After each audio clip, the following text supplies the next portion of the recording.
Hello and welcome to today's webinar presented by Dlubal Software. Today we will once again be working in our finite element analysis and design software RFEM. The title for today's webinar is AISC 360 Steel Member Design in RFEM. My name is Amy Heilig. I'll be your presenter today. I'm the CEO of the U.S. office located in Philadelphia, Pennsylvania. I'm also a technical support and sales engineer. My colleague Wieland Goetzler will be your moderator, answering any questions that you may have. He's a product and customer support engineer located in our Leipzig, Germany office. If the control panel does seem to get in the way of the presentation when you logged into this GoToMeeting, you can feel free to hide that or show that control panel with the orange arrow up at the top. We always want to encourage everyone to ask questions during the presentation. You can do so within this same dialog box. If by chance I cannot get to your question or my colleague Wieland can't, I'll certainly send you a follow-up email afterwards. As far as the content today, I want to quickly go over what we'll be discussing over the next hour.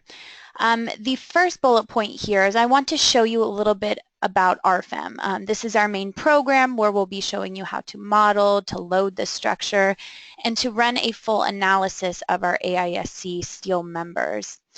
I really want to focus on the direct analysis method today from Chapter C in the code, mainly in RFEM. This is in comparison to the effective length method, which we'll discuss some of those differences later on. And then we'll jump into our add-on module, RF-STEEL AISC. And here we'll do an ultimate and serviceability limit state design for our steel members according to the AISC 360 2010 edition. We'll also take a look at a detailed review of the code checks within the add-on module and also show you how to do member optimization based on those particular code checks. So for those of you who are not familiar with our program, RFEM is the main program. This is where we're going to be doing all of our modeling. We integrate with other BIM software such as Revit, Tekla, AutoCAD. You'll load your structure here and you'll also address load combinations according to a particular standard. And you can run a full analysis. So therefore, you're going to get any of your design internal forces directly from RFEM. This includes things like stresses, internal forces, deformations, support reactions. And from here, we'll actually take these design internal forces and bring them into our add-on module, RF-STEEL AISC. Within this add-on module, we actually take all of the information from RFEM, such as materials, sections, the loading that we had already done, and we'll take those and do an ultimate and serviceability limit state design. But we also need to verify some additional information that's related to our code checks, such as things like unbraced lengths, giving the add-on module the limiting deflection ratios for our deflection check, and this is also where we will be doing the optimization of our structure. In the 2010 edition of the AISC and Chapter C, like I mentioned, we'll be focusing on today with the direct analysis method. This is in comparison to the effective length method in Appendix 7. Back in the 2005 edition, these were actually flip-flopped. The effective length method was in Chapter C and direct analysis method was in Appendix 7. To me, this kind of tells you that maybe this is the direction that a lot of engineers are headed, more so towards a direct analysis method rather than effective length. We do have the option to do both in the program, so I will show you today focusing on the direct analysis method. Section C1 gives us 5 stability requirements. Those 5 requirements include number 1 here, flexural, shear, and axial member deformations. Well, this is in RFEM alone with the analysis. We also need to include second order effects, P delta and P little delta, which we'll discuss in our next slide. We want to take into account geometric imperfections. We want to take a look at stiffness reduction and how that's handled in the program, as well as uncertainty in stiffness and strength. So with that, we can jump into our RFEM model. So those of you who are not familiar with the program, this is RFEM. This is the main program where, for the purpose of saving a little bit of time here, I went ahead and modeled a 3D steel hull. We have our tables that we can work with down here at the bottom. We have our project navigator, which you'll see me in quite a bit today, as well as our tools up at the top. As far as our structure goes, as you can see, it's just basically our STEEL members from the AISC. We have some columns here that are typical W shapes. These are moment frames looking in the global X direction. I have some smaller columns here that are HSS members. I have these purlins filling in between our moment beams, HSS members as well. And lastly, I have some lateral bracing here that are single angle members. I also used our load combination generator to basically produce the AISC E7 load combinations, which we'll take a look at in just a minute, but you can see them all populated here. As far as the applied loads, I did use our load generator, area loads on members, to create a dead load at our roof height here. Now you can see that I can always right-click and display separately, and I did so that it is a one-way load distribution on our purlin members only. Same thing goes for the live load, just maybe a little bit smaller of a magnitude here. Now I can always just click the display separately again to view them more so as an area load. And lastly, I used our load generator for our win loads. This is available under Tools, Generate Loads. We have both snow loads and wind loads here, and we can take into account both the walls and the roof according to AISC E7.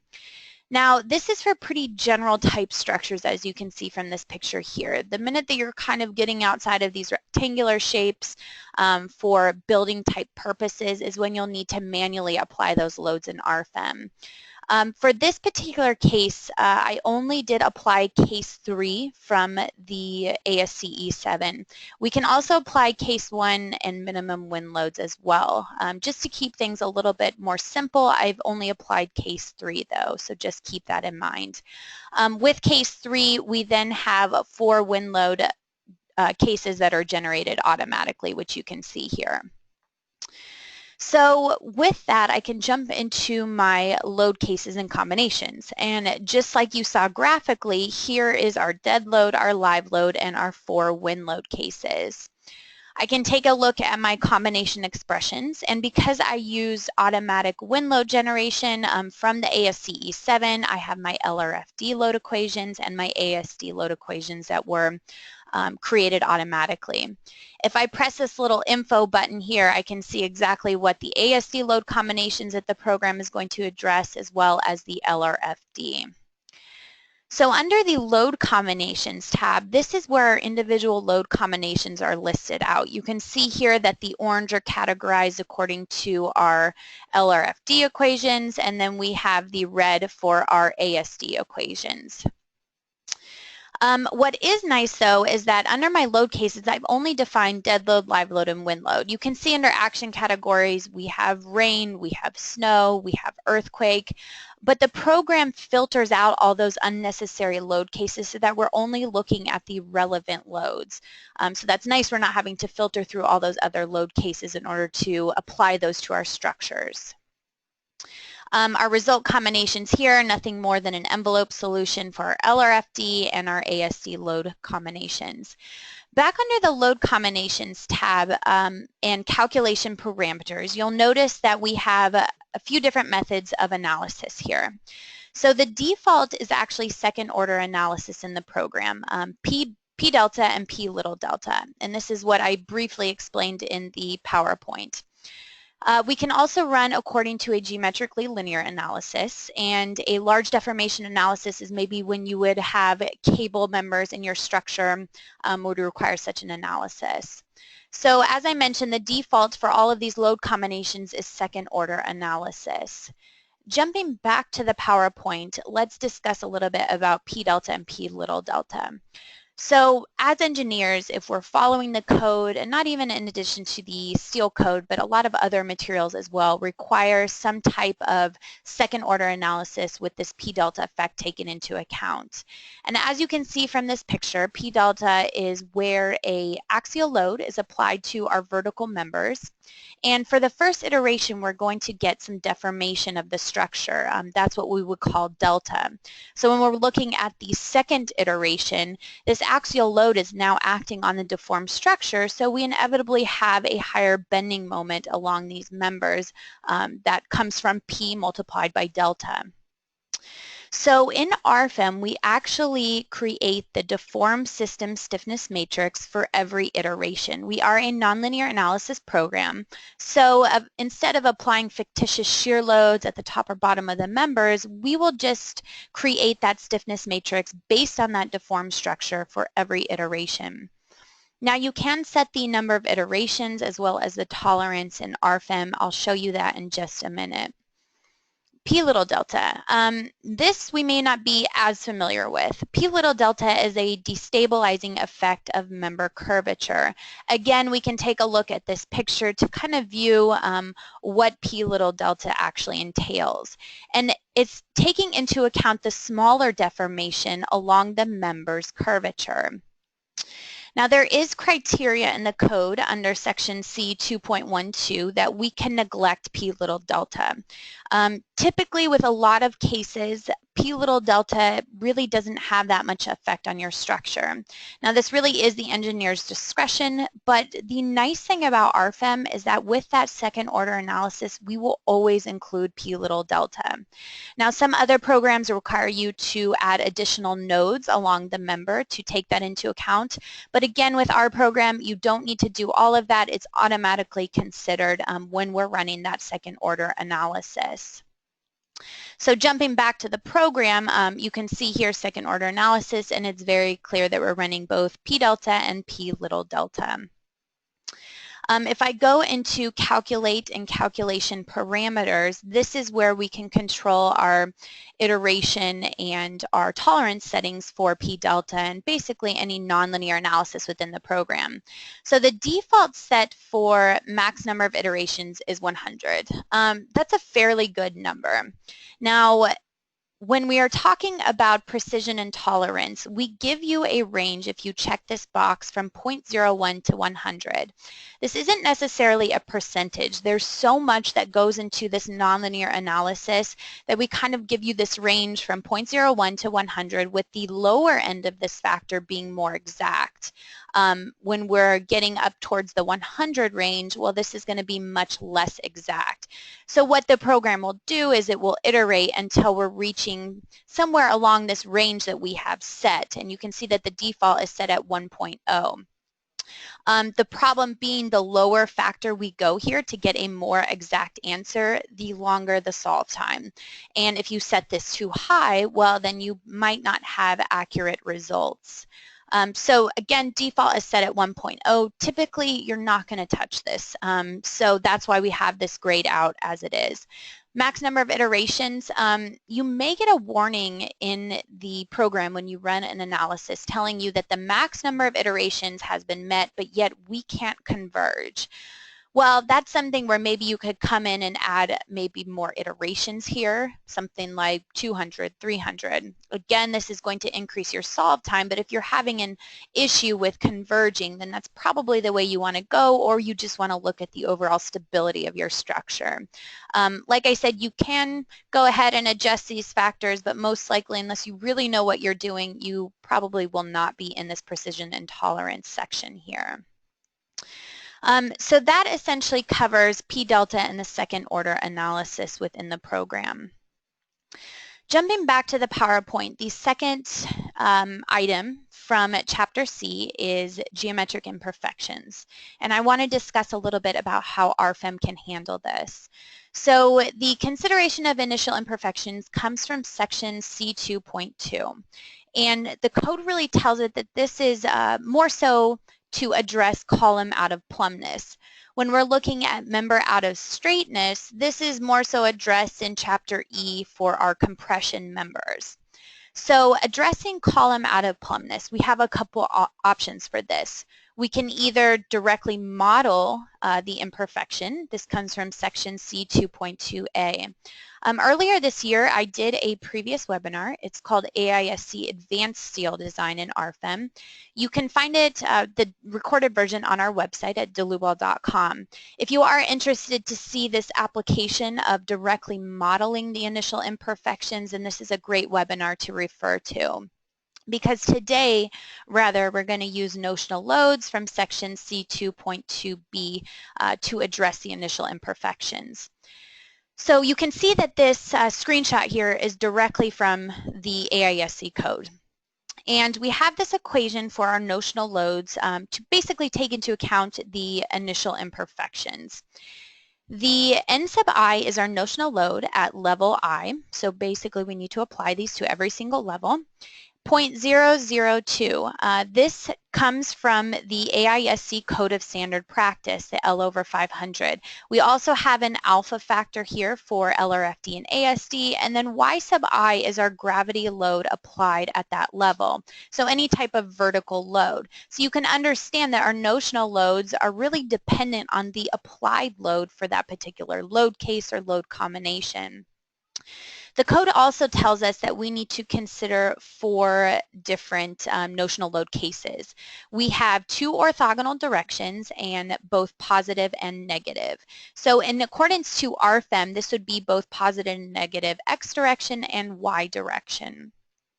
As I mentioned, the 0.002 comes from the AISC Code of Standard Practice for L/500. The code does tell us that if we feel that we would like to adjust this for whatever reason, we can do so, but this is the suggestions directly from the AISC. Something else very interesting to note here. So a lot of us engineers probably don't deal much with notional loads, and maybe we don't know the reason why we don't apply notional loads. Well, the code tells us in section C2.2b that if our max second order drift over max first order drift is less than or equal to 1.7, then we only have to apply these notional loads to our gravity only load combinations. So any other load combination that has maybe wind or earthquake or any other type of lateral load, we can completely disregard these notional loads. So how does that apply to RFEM?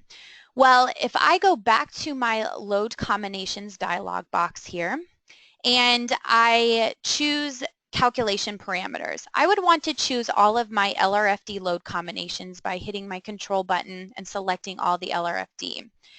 I would want to run these according to a geometrically linear analysis. Now I'd want to take a look at my drift of this first level.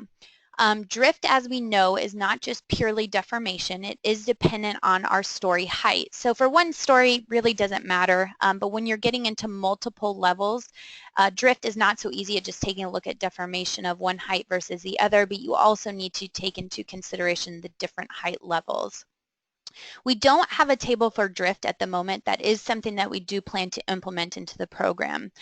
But quite honestly, it's not that hard to pull your drift information. Like I said, we'd want to run these first LRFD load combinations according to a geometrically linear analysis.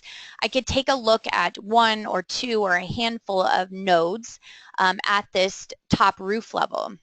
Then I'd want to rerun these load combinations according to a second order analysis and take a look at the deformations or the deflections at this first level and compare it to my linear analysis. So what the code's telling me is that if my drift of my second order analysis over my first order analysis is less than or equal to 1.7, then that's when I can disregard my notional loads with lateral loads being applied for that load combination.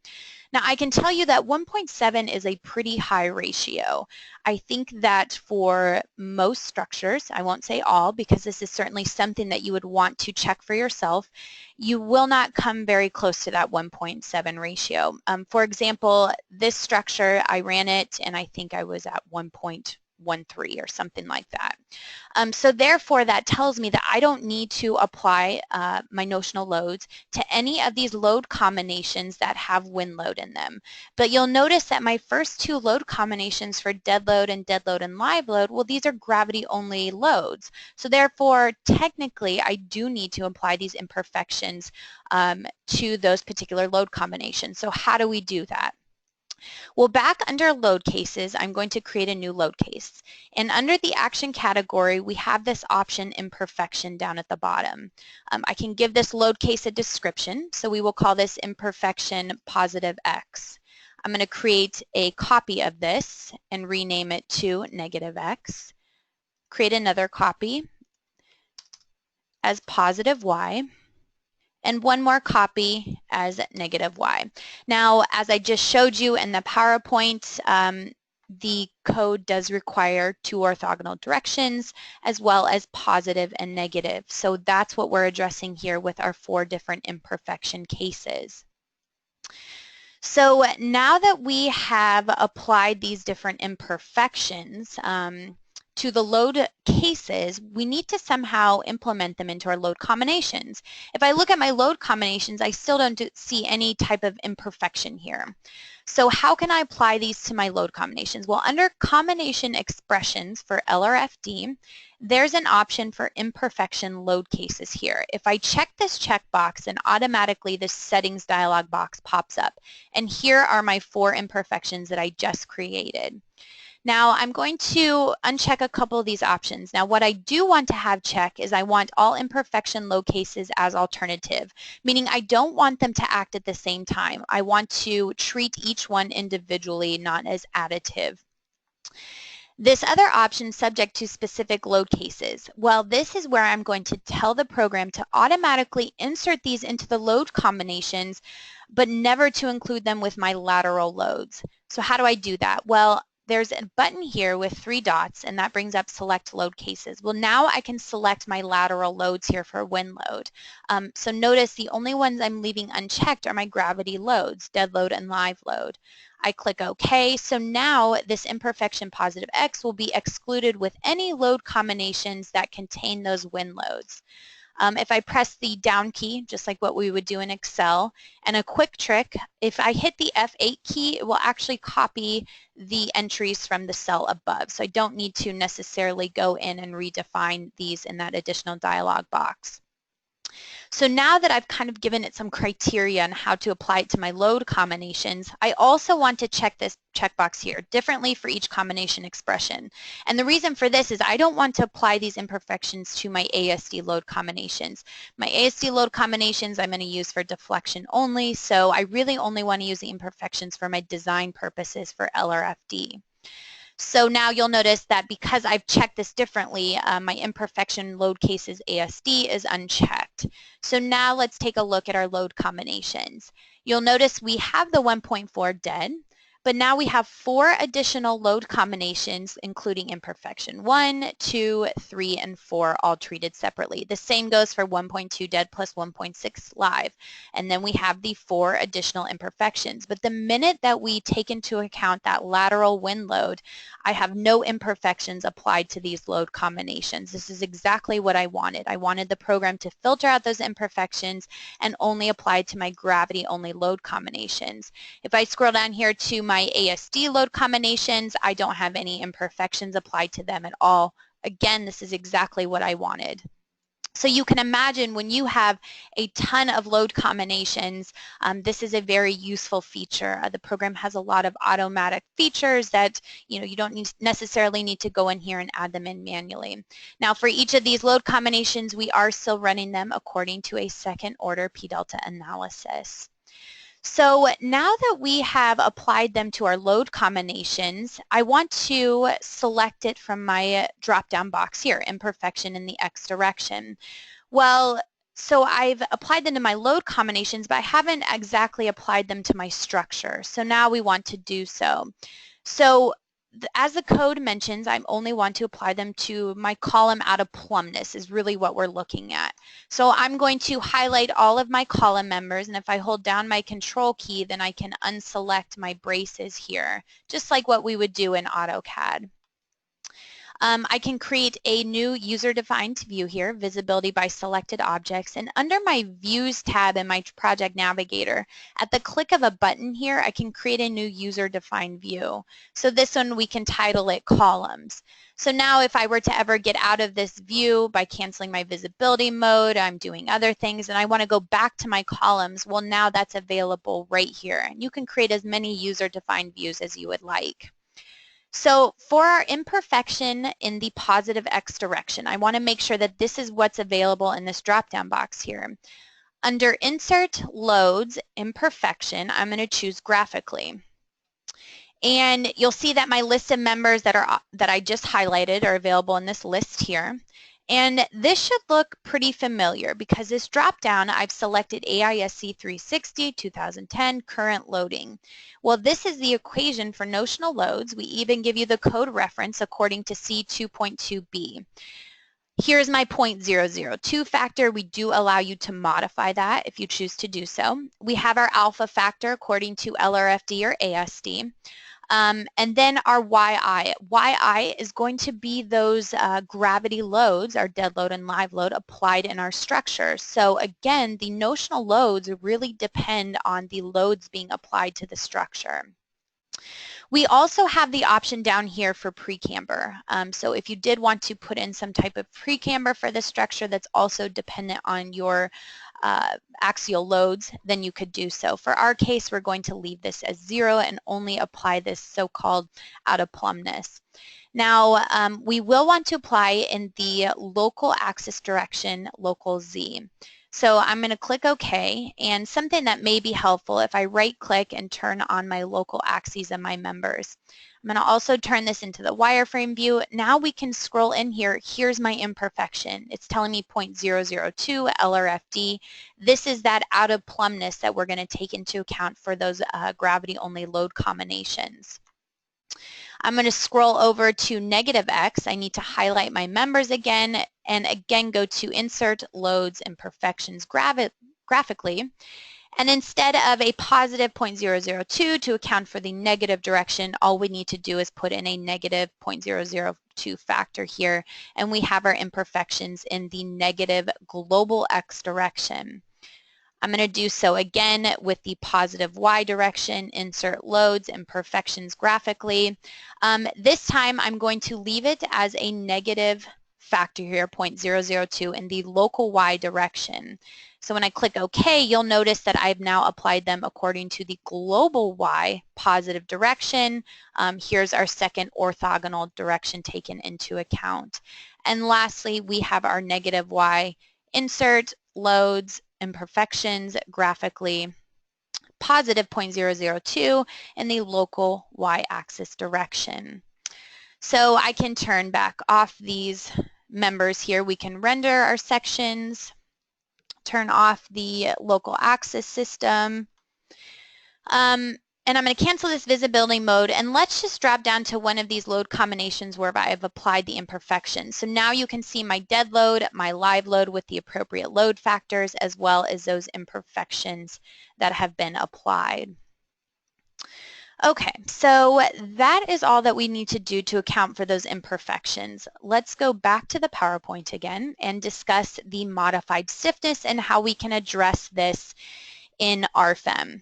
Section C2.31. This tells us that we need to apply a 0.8 factor for all axial and flexural stiffnesses to members that contribute to the stability of the structure.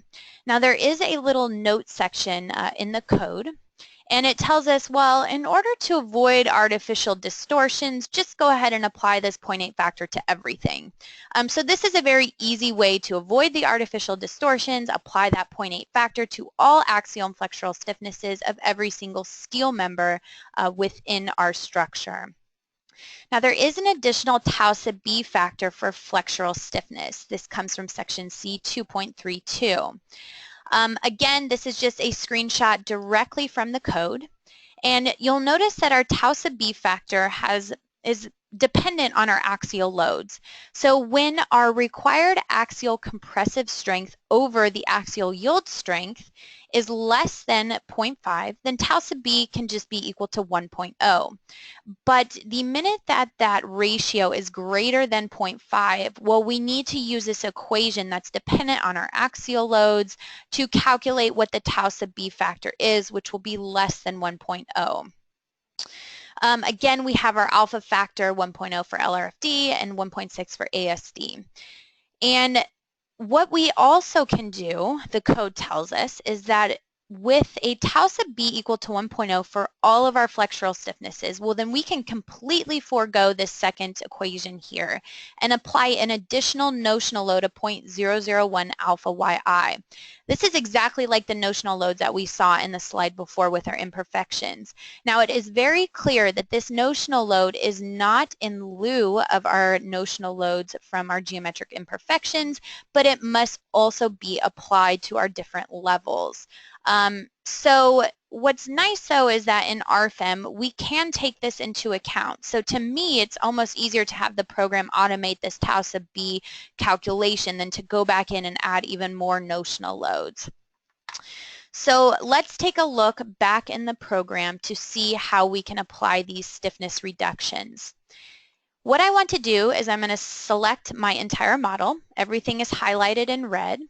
And if I right-click on any one of the members, I'll see the member option here and edit.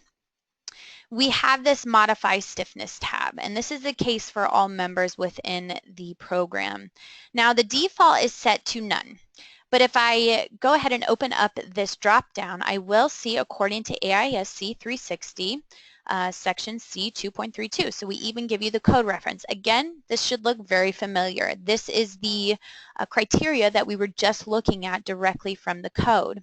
Tau sub b factor, we can either set this to iterative. So in that case, it will determine the ratio of my required versus my limit axial compressive forces. Or I can set this equal to 1.0 and then I can go back in and apply those additional notional loads. Again, I think it's almost easier just to let the program iterate and find that tau sub b factor for me. Now notice that this, or just know that this tau sub b factor will only be applied to our flexural stiffnesses, not axial stiffnesses. We need to give the alpha factor a designation. In our case, we're designing per LRFD.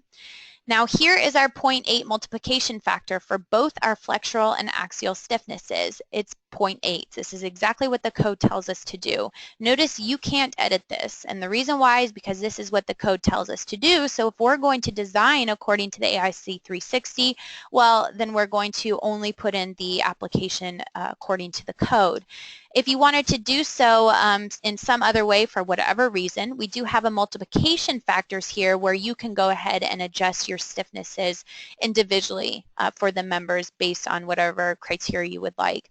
For our case, we are going to use what the code tells us to do. So now I click OK, and that tau sub b factor and that 0.8 modification factor have automatically been applied to my structure. So after all of that, we are finally ready to run an analysis within RFEM. And I want to let you know that if I select RC1 here, this is my envelope solution for LRFD, and I can begin my calculation. I wanted to make a very clear point that everything that we have done up until now has not even touched any of the add-on modules. So everything we've done for the analysis purposes, including stiffness reductions, imperfections, has all been done in RFEM, our main program. And now we're just running all of our LRFD load combinations to get the analysis results in the program. Now, when I do run a result combination, you can see here that I have a couple different numbers shown here. Well, that's because for a result combination, we give you both the positive and, or sorry, both the max and the min values. You can change that here in our result combinations. Maybe better is to jump to a particular load combination 3, to view the deflections in particular. So after we ran our analysis, we have our results pop up here on the Project Navigator. Under the Display tab, I want to make it clear that this Display tab really controls everything that you're viewing within this graphics view.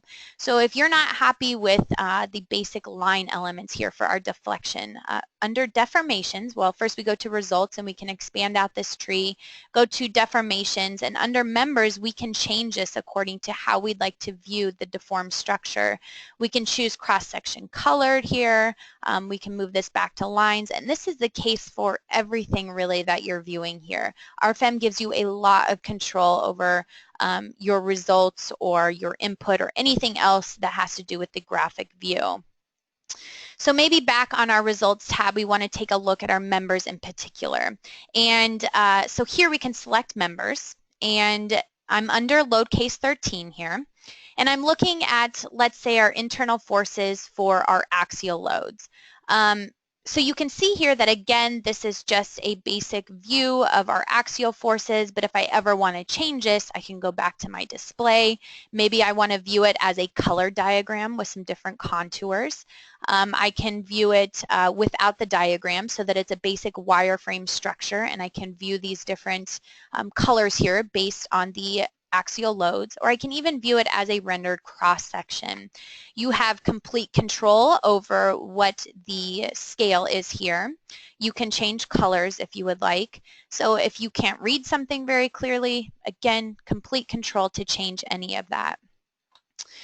You can always also right-click on a member and go to the results diagram, and here is going to be a little bit better of a display in more detail. We can add in take a look at our shear forces and maybe our bending moments along this particular member. We can even drop down and choose a different load combination if we'd like. So this is a little bit more detailed view rather than viewing everything graphically. If we go back to our Results tab, maybe we're more so interested in our support reactions. Perhaps we'd like to just select one of these moment frames here. We can base it on the visibility of the selected objects. I have the ability to print off this picture here. Again, I can increase font sizes, I can change colors, I can do anything that I'd like as far as viewing these results. So essentially, this sums up the basic first half of the webinar in regards to the analysis. Again, everything was done in RFEM so far just to take a look at internal forces and how to apply the code standards for the direct analysis method. So let us jump into our add-on module, STEEL AISC. The list of add-on modules are in our Project Navigator here, and you can see it's a very long list. We have a lot of different international standards. We have a lot of different materials. You can always right-click and add something to your favorites to move that up to the top of the list. We also have the add-on modules drop-down box up in the file menu here, and it is categorized a little bit more clear into different materials such as steel, concrete, timber, aluminum, as well as some other modules. To me, I think it's most efficient to just use this list over here in our Project Navigator, and I can double-click on my STEEL AISC. A clear distinction here, we are now in the add-on module. And when I say add-on module, it's nothing more than a dialog box within RFEM. So we're not opening up a separate program here. We're just simply launching this dialog box, which is going to take all of my materials, my sections, my loading, my internal design forces into this add-on module. The first thing that I want to do is to rename my case. So this case number 1 here, I'm going to call it columns and braces. So I'm going to design all of my vertical members to begin with. So now I can see right here, case number 1 is called columns and braces. I want to define the members that I would like to design. I'm just going to select all of my vertical members with my selection box. I'm going to do design according to LRFD 2010. We also have the 2005 code available here. Now for my ultimate limit state, I'm going to choose all of my LRFD load combinations. So if I hold down my shift button, I can move those all over at once. Serviceability, this is the reason why we have our ASD load combinations to check our deflections. Then all I need to do is just to simply move down the list. So I take a look at my materials. Well, again, these are brought from RFEM, so I don't need to modify these. I can if I want to, but I don't need to redefine them. So I have steel A992 and steel A36. If I take a look at my cross sections, the only cross sections relevant here are the ones that I've chosen for design under this general data. This is the case for any of our input or our results table, which I'll show you that later as well. But as I click in the tables here, the program is automatically synced up in the background of RFEM to show me exactly where I'm at in the structure. So a small structure maybe not so useful, but when I'm getting into larger structures, you can see how this can be extremely useful. I can take a look at my cross-section data by just the little info button here if I want to take a look at any of those particular cross-sectional properties. They're also available in my table down here. Intermediate lateral restraint. So this would be if my top or bottom flange is restrained at any point. I will show you this for our next case. I'm going to assume that for my vertical members here, I don't have any lateral restraint for my top or bottom flanges. Effective lengths. This has to do with our effective length factors and our unbraced lengths. And I can't stress enough how important unbraced lengths are. As a software program, the program is only smart enough to know the unbraced lengths as you've entered them into the program. Meaning you can see right now that our unbraced lengths, which would be this column, we have a few columns here, buckling about the strong axis, buckling about our weak axis, torsional buckling, and lateral torsional buckling. We have the column here for our K values and our K times our L. Now this is our unbraced length times our K values. So to begin with, the program will always default to the full member length.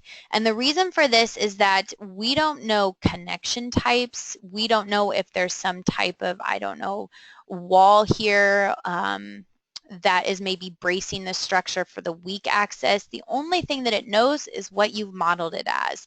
So I'm not saying that's just for RFEM and our software, but any type of structural analysis software, you really have to pay close attention to these unbraced lengths because they make a significant impact on your member flexural capacities.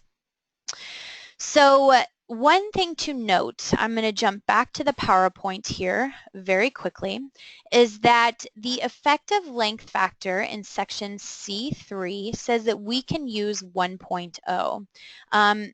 This is unless a smaller value is justified, but the conservative approach is to use 1.0. Now this is a very huge difference between the direct analysis versus the effective length method. With the effective length method in Appendix 7, we have to figure out what our K factors are, whether that's the recommended value or the actual value.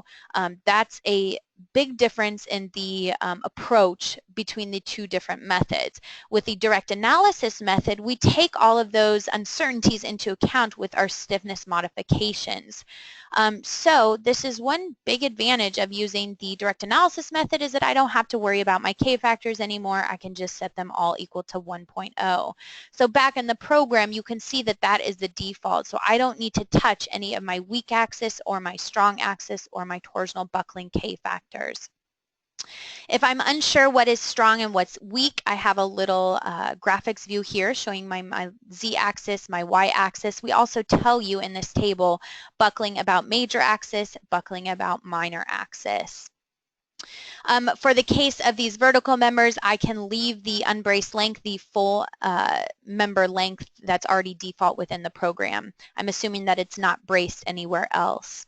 So now all I need to do is to continue down my list, design parameters. Modification factor C sub B. The program defaults to 1.0. It's a more conservative approach. This comes from Chapter F for our flexural design. We can actually use this drop down to change this to manually if I'd like to calculate this factor manually, or we can use the equation F1-1. This is where the program will take a look at all the moments across the beam and according to the equation F1-1 come up with the C sub B factor. This way we might be able to get a little bit more of the capacity.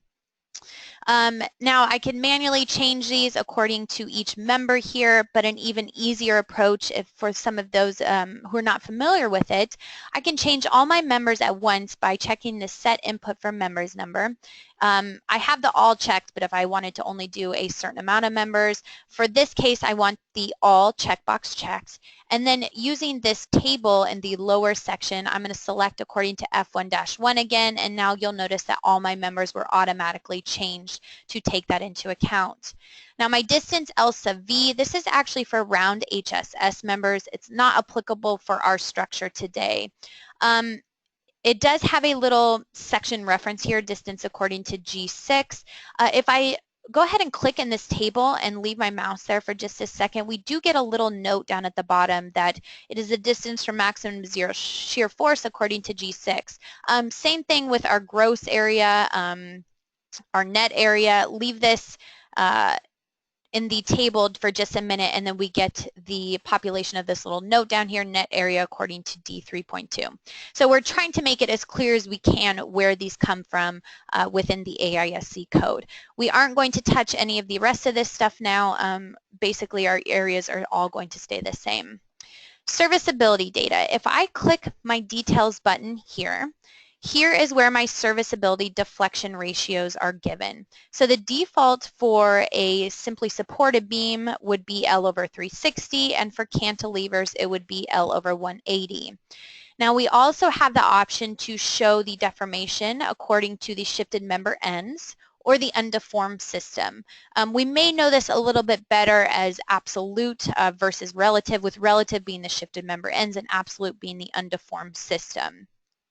For the case of these design of these members, we will leave this as shifted member ends and leave our deflection ratios as is. So now I will select this drop-down box and choose member, and I want to choose my members to design my serviceability state for. I can either choose a single member, a couple members, or I can drag across this selection box and design for all of my vertical members at once. And now you'll notice that this table was automatically populated. Now my reference length again is going to default to the full member length. That's fine in this case. My direction it's going to check for in both the strong and the weak axis direction. If I had a pre-camber that I'd want to take into account for my deflection, I could enter that in here. And lastly, the beam type. These are all simply supported beams on either edge, or they're supported on either side. We could also choose cantilever here if we had a cantilever member type. And now we are finally ready to run a calculation. So this will take just a split second longer, and the reason why is because I haven't solved for my ASD load combinations in RFEM yet. My LRFD we already solved for, so that's bringing those into this add-on module. So we're running the ASD load combinations for our deflection checks, and you can see now that we have designed for all of our members. We have this whole results section available after running the calculation. I can view my designs by load case, so you can see load combination 1, 2, 3, 4, etc. We can also view the design by cross-section. So as we remember, I'm going to exit out of this real quick, and I'm going to change my view. I'm going to go back into the add-on module. I just want to show you this because if I'm looking at design by cross-section, as I'm in this table, the program will automatically sync up to where I'm looking at exactly. So again, this is nice to see exactly where you're at. So for design by cross-section, we only design 3 cross-sections, so we should only have 3 options available here, which we do. Now, probably the most important one that we'll be referring to a lot is design by member. So this is something that I always emphasize because I think it's such a strong feature of our program. If I take a look at one of my members here, let's say member number 9, first of all, I can see where it's at within the structure. And you'll notice that we give the code check for every single requirement within the AISC. We don't just give you the controlling case. This is so important because as engineers, of course, we're always encouraged to maybe do some hand calcs to make sure that our results make sense rather than just plugging numbers into a software. So when you're doing hand calculations and you think, okay, well, I think a different case should be controlling, well, that's probably available here within the add-on module. And then for each calculation requirement check, we further give you all of the variables that went into consideration for that design ratio as well as code references. We are certainly not a black box program. We try and give the user as much information as we can with code references so that you can understand where your numbers come from. Now you'll still notice that we do have the controlling code check here. We have our green smiley face because we are below 1.0. If I did want to filter these to the max controlling case for every single member, I can do so with this little filter button here. So if I didn't want to see every single check, well, I can filter these out to see which one's controlling for each individual member. If I'm interested in all of them, though, I change this back to greater than 1.0. So something else under the details, we can always control the max allowable design ratio. Typically for design, you don't want 1.0. You want something more like 0.8, 0.7. Well, you can always set that here as 0.8 if you're more interested in seeing which members are above that 0.8 ratio rather than 1.0. Design by X location, this is going to be a little bit longer of a table. What this does is it gives us our code checks along the X length of the member for all the members that we have designed for. Again, useful if you're interested in every little detail about where the numbers are coming from. Governing internal forces by member, well, this is just what internal forces we're designing from, taken from RFEM. And finally, a parts list by member. This is nothing more than our material takeoff for our different sections. So that basically sums up the check or the first case for our members. So I'm going to run another case, and I just go to File, New Case, and this time we will select purlins. I click OK. It's asking me, do I want to save the changes? Yes, I do. And you'll notice that I have a blank slate again. I can always use this drop down and jump back to my columns and braces, so I don't have to input all that information again. I just want to design a different case here. So for my purlins, I want to use my selection box here. And again, we could create a user-defined view, but for now, I'm just going to hold down my Control key to select all of my purlin members. I click OK. LRFD 2010, I'm going to choose my LRFD load combinations for my ultimate limit state design and my ASD load combinations for my serviceability. Now again, we're just going to move down this list. Everything looks okay for our materials. Our cross sections, we're only designing our rectangular HSS members here. Intermediate lateral restraints. This is a case where maybe I have some type of metal deck on my roof, and I know that my top flange is going to be braced at the center point for all of these purlin members. Well, this is where we would define this within the intermediate lateral restraints. So member number 17, you can see it highlighted here. Well, I can click that there is a lateral restraint available, and then I can give it the number of restraints along that member length. You'll notice that the program evenly spaces out those lateral restraints. I have this checkbox checked down here relatively 0 to 1. This just means that it's going to give me the X location on a scale of 0 to 1, with 1 being the full member length and 0 being the beginning of the member. I can uncheck this if I'd rather see maybe a distance in feet. So like I said, we're going to leave this as 1, assuming that it is braced at the midpoint here. Now again, I could individually put these in for each member, but rather I'm going to use the set input for member number all down here. I just need to redefine these by checking this checkbox here, and I have n equal to 1. Now at the current time, the program will brace both the top and bottom flanges. Available in our Eurocode add-on module, EC3, we have the criteria selection to choose either the top flange, the bottom flange, or both flanges. We know that this is important, and we will implement it into our AISC module in the near future. For right now, you just have to know and keep this into consideration that it is bracing both flanges. If you only had your top flange braced, then you would want to maybe take a look at which flange is in compression and choose the most conservative value here.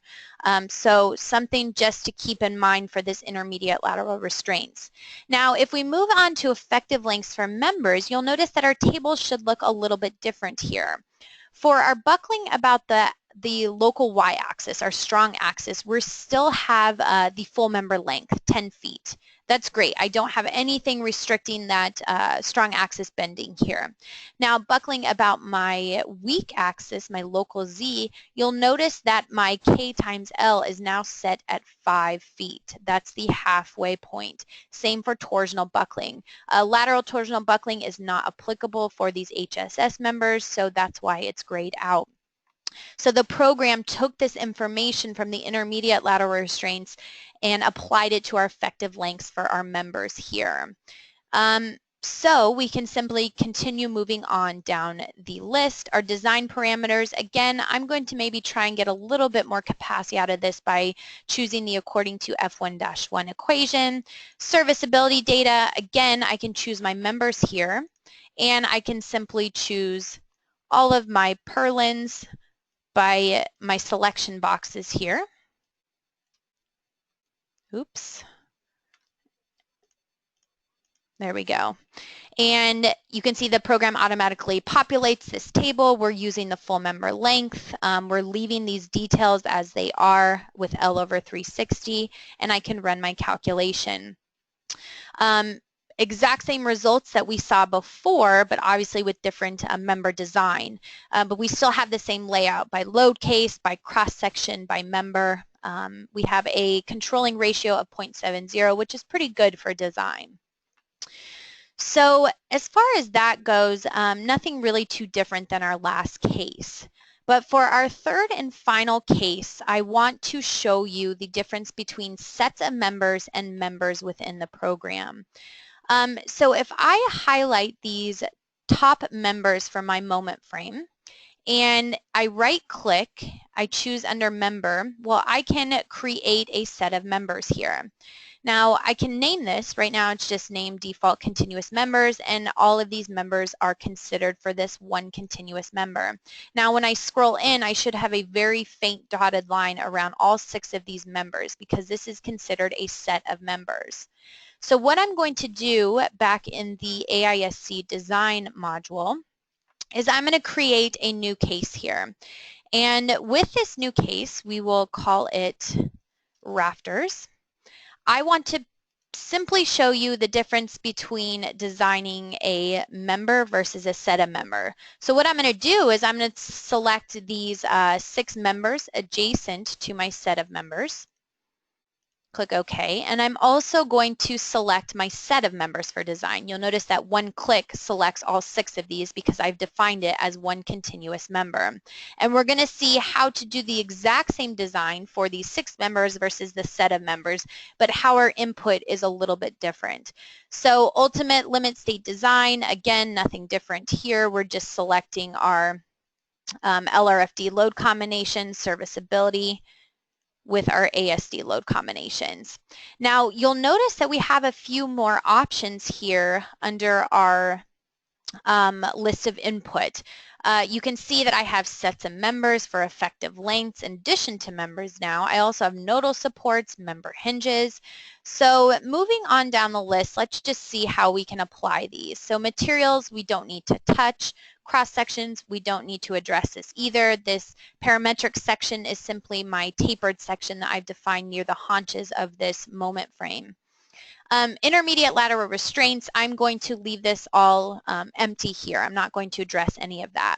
Now, my effective lengths for my members. So members is separated from sets of members here, so I'm only dealing with these 6 separate members.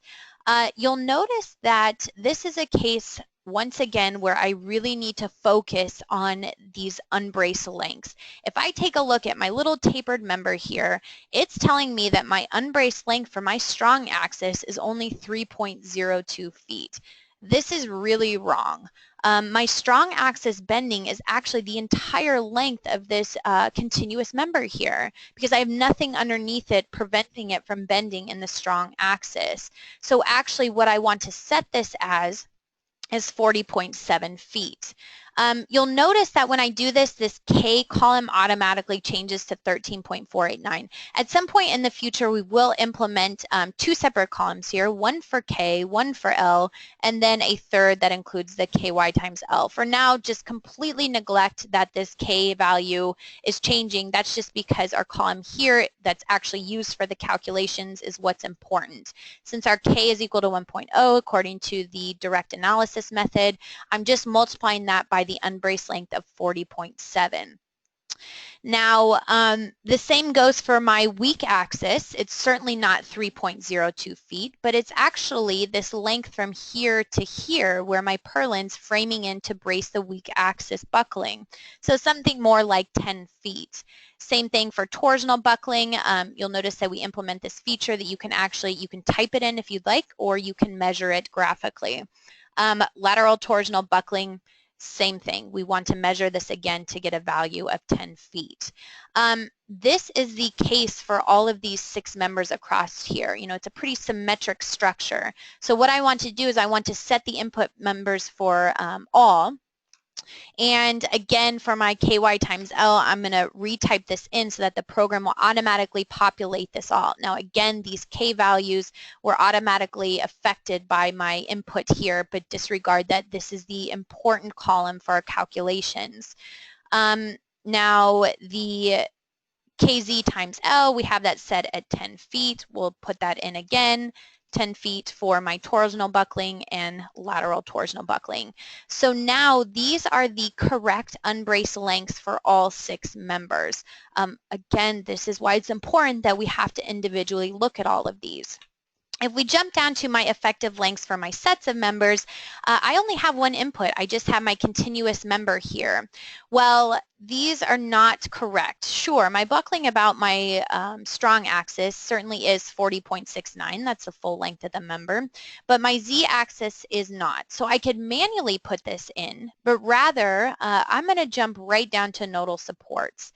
So with these sets of members, the program will actually do an eigenvalue analysis. And the reason that it does this is because these continuous members don't necessarily need to be in a straight line. So the advantage of an eigenvalue analysis is that the program will calculate the critical buckling moment in the results for us. That's something that a single member design does not do. And we can also type in or enter in the type of supports of these purlins framing in here. So you'll notice that the program automatically put at the 2 ends a fork type support. Well, I can also put these in where these purlins are framing in, this fork type support. And also take note that I am not putting this fork support where the tapered member transitions into my W shape. I don't have anything bracing it here. Something interesting to note here with the eigenvalue analysis, it will then create a so-called kind of model in the background, an FEA model with 4 degrees of freedom at all of these locations. And something that's not available in RFEM or when we're designing our members individually is warping. If I click inside this box, I can actually click on the little details button down here at the bottom to open up my warping spring. So I can take into account warping stiffening depending on an end plate, a channel, an angle, and so forth. I give it the dimensions, and then the program will automatically calculate this warping spring for me. Again, this is a huge advantage because this is something that's not taken into account within RFEM. For our case, we don't have anything restraining warping, so we'll leave these just as simple fork supports at these locations. Member hinges, if we had some type of shear release, moment release, warping release, we could also put these in along this continuous member. Now if I jump back up to my effective lengths for sets of members, you'll notice that these are now grayed out. That's because I put in those nodal supports, so the program will now calculate the most conservative value for my weak axis unbraced length as well as my torsional buckling and lateral torsional buckling. So a very effective way to design sets of members. Design parameters, again, I'm going to use this according to F1-1 by setting my input for all and choosing that from my option down here in the table. And lastly, serviceability data. We certainly want to compare how the serviceability checks for both of them match up. So the first thing I'm going to choose is my sets of members. I only have one set of members to choose in this table. I click OK. The reference length is the full member length. That's fine. Now I also want to check my individual members adjacent to it to see if we get about the same results. I click OK. All of those members are populated here, but this time I want to manually enter in my lengths here. The reason for that, I'm going to put in the full member lengths, 40.69. I hit my down arrow key and the F8. F8 will automatically populate those. The last thing that I need to do is to go into my details, and I need to change this to my undeformed system. The reason why is I need to compare apples to apples here. I can't compare to the shifted member ends because I'm taking a look at deflection of these individual members versus one continuous long 40.69 foot member. So I'm going to change this to undeformed system. I click OK, I click calculation, and now the design is done. Again, just like our input, we have a few other options here. We have design by sets of members. We also have design by member. So probably the easiest way to compare how these two values are matching up, our individual members versus our sets of members, is just to jump into our graphics view. You'll notice that for our graphics view, we're still in the results, but right now I'm in the STEEL AISC module. You can also tell that with this drop-down button here. I can easily jump back to one of the load combinations to see my analysis results in RFEM, but as long as I'm under the STEEL AISC, that means that I am still within the add-on module. The results available are much more simplified. I don't have this long list of options because I'm only viewing the code checks. So if I take a look, you'll see let me go ahead and highlight just these two that we were designing to make it a little bit more clear. And I take a look at my ultimate limit state design, 0.2, 0.2, that's great. I should see exactly the same results. I take a look at my deflection checks, 0.82, 0.81.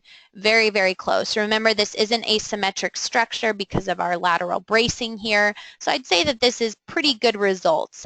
So I just simply wanted to show you guys how you could easily design a set of members versus individually designing the members. Both have their advantages, but certainly set of members maybe gives you a little bit more options in terms of warping. Now, the last and final thing to do is to quickly show you how to optimize. Well, for this, I'm going to jump back to columns and braces. So these are my vertical members that I'm designing. Let me click OK and cancel my visibility mode here. I'm going to turn off my results. Going back into my STEEL AISC.